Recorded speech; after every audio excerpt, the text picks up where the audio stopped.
Thomas Bradley had married for love, but he was about to consummate a marriage with death itself. At 11:47 p.m. on his wedding night, his Apache bride whispered 3 words that turned his blood to ice. "They are coming." By midnight, Thomas understood that his wife wasn't just Chief Running Wolf's sister. She was something far more dangerous, something that had been waiting decades for the right moment to claim what was owed. But let me tell you how a simple cowboy's love story became the most terrifying night in frontier history. Thomas Bradley wasn't looking for love when he rode into Apache territory that scorching July morning in 1851. He was looking for his stolen cattle, the ones that meant the difference between surviving another winter and losing everything he'd worked for.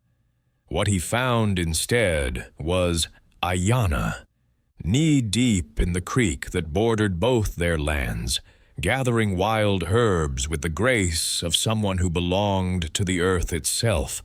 Her long black hair caught the sunlight like spun obsidian, and when she looked up at him with those dark eyes, Thomas forgot all about missing cattle. He should have ridden away. Any sensible man would have. The Apache and settlers had been killing each other for years, painting the territory red with blood and broken treaties.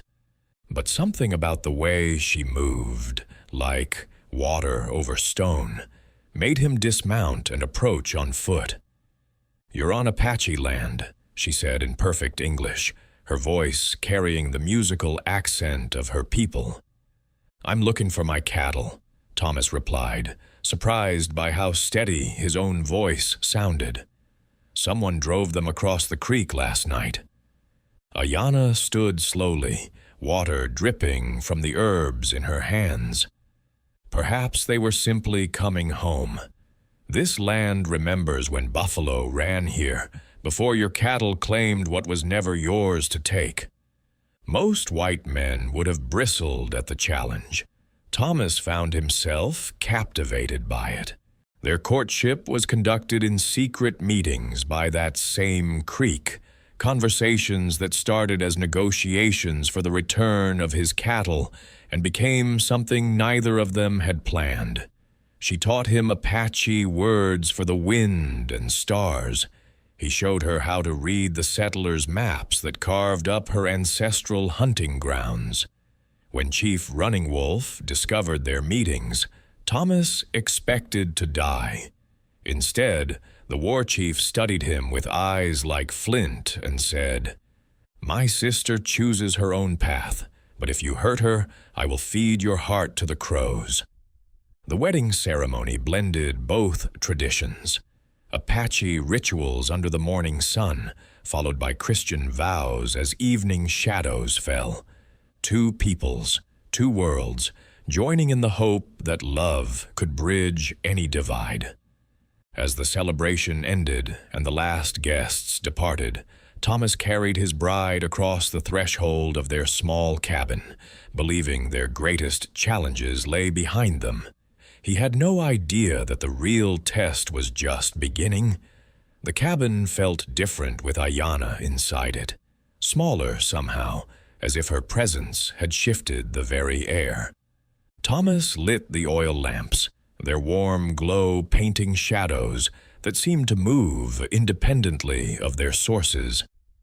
Aiyana stood by the window, still wearing her wedding dress, a beautiful blend of white settler's silk and traditional Apache beadwork.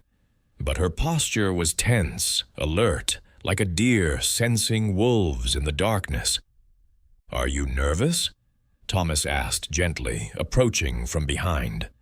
"Because we can take this as slow as you need." She turned to face him, and in the lamplight he saw something in her eyes that made his heart skip. Not nervousness, not shyness, fear. Deep, primal fear that seemed to come from somewhere beyond their wedding night jitters. "Thomas," she whispered, her voice barely audible. There are things about me you don't know, things my brother made me promise never to tell any white man." He reached for her hands, finding them cold despite the warm evening. "We're married now, Aiyana. Whatever secrets you're carrying, you don't have to carry them alone anymore." She pulled away from his touch, walking to the fireplace where flames danced like tiny spirits. Some secrets carry a price. Some knowledge changes everything it touches. Outside, a coyote howled in the distance, its call answered by others until the night filled with their wild songs. Aiyana's head snapped toward the sound, her entire body going rigid. "What is it?" Thomas asked, moving to the window. The desert stretched endlessly under a full moon, silver light revealing nothing but sagebrush and shadow. "They're calling," she said, so quietly he almost missed it. "Who's calling?" Instead of answering, Aiyana began unlacing her wedding dress, but her movements were mechanical, distant, as if she were preparing for something other than intimacy. The beautiful garment fell to the floor, revealing not the trembling bride Thomas expected, but a woman whose skin seemed to glow with an inner light he'd never noticed before. That's when he saw them. The scars. Intricate patterns covered her back and shoulders, not random wounds, but deliberate designs that looked like symbols, ancient symbols that seemed to writhe in the flickering lamplight. "Aiyana, what are those?" She turned to face him, and Thomas took an involuntary step backward. Her eyes, those beautiful, dark eyes he'd fallen in love with, now held flecks of silver that caught the light like stars. "The marks of my calling," she said, her voice carrying harmonics that hadn't been there moments before. "The price I paid to become what my people needed me to be." "I don't understand," Thomas said, though part of him was beginning to suspect he didn't want to understand. Aiyana moved closer, her bare feet making no sound on the wooden floor. In the lamplight, he could see that the scars weren't just on her back. They covered her arms, her chest, her legs, an entire network of symbols that seemed to pulse with their own rhythm. 20 years ago, when I was 16, my village was dying, she began, her voice taking on the cadence of someone reciting a ritual. White man's diseases, drought, soldiers burning our sacred places. The spirits were angry, abandoning us one by one. Thomas felt his throat go dry. "Aiyana, you're scaring me." The medicine man said only one thing could save us, a bridge between worlds, someone willing to become a vessel for the old powers, to carry the spirits of our ancestors in their flesh. She gestured to the scars covering her body. Each mark is a binding. Each symbol holds a spirit. I am not just one person, Thomas. I am many. The temperature in the cabin dropped suddenly, as if winter had walked through the door. Thomas's breath began to mist in the air, and the flames in the fireplace flickered wildly. "That's impossible," he whispered. "Is it?" Aiyana asked, and as she spoke, her voice began to change. Not just the tone, but the actual sound of it. It deepened, multiplied, until it sounded like a dozen people speaking in unison. "You've seen things in this territory that don't fit in your Christian world. Lights in the desert where no lights should be. Animals that track like men.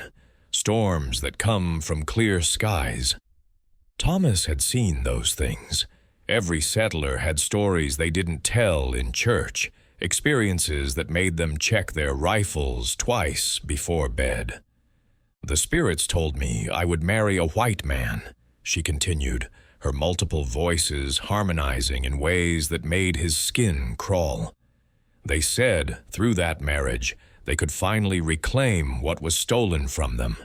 Every acre taken, every promise broken, every ancestor's grave disturbed. "You used me," Thomas said, the words tasting like ash in his mouth. "I loved you," she replied, and for a moment her voice was her own again. Single, human, heartbroken. "That's what makes this so terrible. I genuinely fell in love with you, Thomas, but love doesn't change destiny." Outside, the coyote calls grew louder, closer, but now Thomas could hear something else in their voices. Words. Apache words carried on the night wind, growing stronger with each passing moment. "They're coming," Aiyana whispered, tears streaming down her face. "All of them. Every spirit, every ancestor, every wronged soul. They've been waiting for this night, for the moment when the bridge between worlds was finally complete." The cabin began to shake, not like an earthquake, but like something enormous was walking around it. Thomas grabbed his rifle from above the fireplace, though he suspected bullets would be useless against whatever was approaching. "How do I stop this?" he demanded.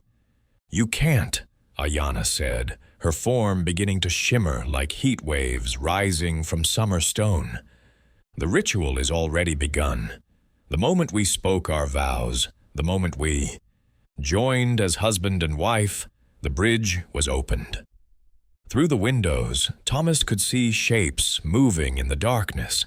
Not solid forms, but suggestions of movement, shadows that walked upright and carried the memory of human shape, the spirits of the dead, drawn by the promise of justice, of reclamation.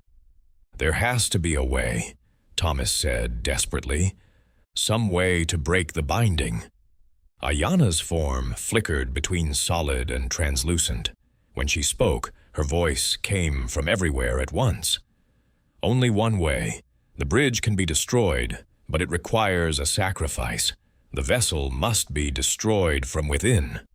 Thomas understood. "You want me to kill you." "I want you to set me free," she corrected, her human voice breaking through the supernatural chorus. 20 years I've carried this burden, 20 years of knowing this night would come. I married you, hoping love might be stronger than destiny. But some promises are written in blood and bone. The front door exploded inward, not from physical force, but from the pressure of too many spirits trying to enter at once. Thomas felt the temperature plummet until his breath came in great white puffs. The oil lamps flickered and went out, leaving only the dancing firelight to illuminate the horror unfolding around them. Transparent figures filled the cabin, Apache warriors from centuries past, women carrying children who died from white man's diseases, elders whose sacred places had been desecrated. All of them focused on Thomas with eyes like burning coals. "They want payment," Aiyana said, her physical form now barely visible among the ghostly crowd. "Life for life, land for land, soul for soul." Thomas raised his rifle, but his hands were shaking so badly he could barely hold it. "I won't kill you, Aiyana. There has to be another way." "Then they'll take it from you by force," she replied. "And when they're finished, they'll use your body as they've used mine. Another bridge to bring more spirits across. The war between our peoples will never end." The spirits pressed closer, their ghostly forms reaching for Thomas with fingers like ice and shadow. He could feel their touch, cold as winter graves, promising a fate worse than death. But as they closed in, something unexpected happened. Aiyana stepped between them and Thomas, her scarred body blazing with sudden light. The symbols covering her skin began to glow like brands, each one pulsing with power that drove the spirits back. "No," she said, her voice now purely her own. "This ends with me. I made the bargain. I carry the burden. But I will not let you take him." The spirits howled their displeasure, a sound like wind through broken glass. They pressed against her glowing form, trying to reach Thomas, but she held them back through sheer force of will. "Thomas," she gasped, the effort of containing so many angry spirits clearly draining her. "In my medicine bag, by the bed, there's a knife, Apache steel, blessed by my grandfather. It's the only thing that can cut the bindings." Thomas stumbled through the chaos of spirits and shadow, finding the leather bag she'd brought as part of her dowry. Inside, wrapped in soft deerskin, was a knife unlike any he'd ever seen. The blade seemed to absorb light rather than reflect it, and the handle was carved with symbols that matched the scars on Aiyana's skin. "Where?" he asked, returning to her side. "Here," she said, pressing his hand to her heart.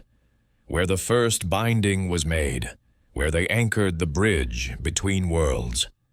Thomas felt tears streaming down his face. "I can't. I won't." "You must," she whispered, her glow beginning to fade as the spirits pressed closer. "Or we both die, and they find another way. Please, Thomas, if you ever loved me, set me free." The knife felt impossibly heavy in his hand. Around them, the spirits sensed what was coming. Their howls of rage turned to something like anticipation, like hunger. "I did love you," Thomas said, his voice breaking. "I do love you." "Then prove it," Aiyana replied. Thomas closed his eyes and drove the blade home. The moment the knife pierced her heart, everything changed. The spirits didn't disappear. They screamed, a sound that seemed to come from the earth itself, before being pulled back into whatever darkness had spawned them. The supernatural cold vanished instantly, replaced by a heat so intense it made Thomas gasp. Aiyana collapsed into his arms, her body suddenly, finally, completely human. The glowing symbols faded from her skin, leaving only faint scars that looked like they'd been there for years rather than decades. "Thank you," she whispered with her last breath. "Now I can rest." But as she died in his arms, Thomas realized with growing horror that the knife in his hand was changing. The dark metal began to glow with the same silver light that had emanated from Aiyana's scars. The symbols on the handle were burning themselves into his palm, binding to his flesh with searing pain. He tried to drop the weapon, but it wouldn't release. The knife had become part of him, and with it came a terrible understanding. The bridge between worlds hadn't been destroyed.